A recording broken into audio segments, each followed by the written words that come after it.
বন্ধুদের সঙ্গে ঘুরতে বেরিয়ে রবিবার পথ দুর্ঘটনায় মৃত্যু হয়েছে এক যুবকের।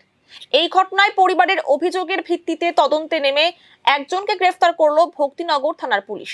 ধৃতের নাম গৌতম বিশ্বাস, আশিঘর ফাঁড়ির অন্তর্গত ঢাকেশ্বরী এলাকার বাসিন্দা।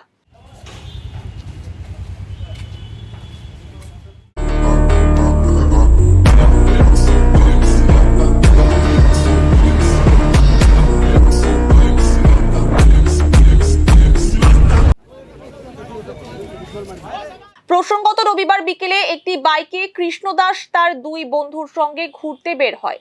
ইস্টার্ন বাইপাস সংলগ্ন ডাম্পিং গ্রাউন্ডের কাছে একটি ট্রাককে ওভারটেক করার সময় বাইক নিয়ন্ত্রণ হারিয়ে যায়। এর ফলে বাইক থেকে রাস্তায় পড়ে যায় এবং মাথা ফেটে যায় কৃষ্ণদাসের।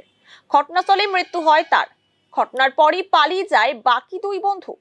সোমবার মৃতের পরিবারের তরফে ভক্তিনগর থানায় দুই বন্ধুর বিরুদ্ধে অভিযোগ দায়ের করা হয়। এই অভিযোগের ভিত্তিতে তদন্তে নেমে গজলডোবা থেকে গ্রেফতার করা হয় এক বন্ধু গৌতম বিশ্বাসকে। বাকি আরেকজন সহ বাইকটির খোঁজ করছে পুলিশ। আজ ধৃতকে জলপাইগুড়ি জেলা আদালতে পেশ করা হয়েছে। গোটা ঘটনার তদন্তে পুলিশ।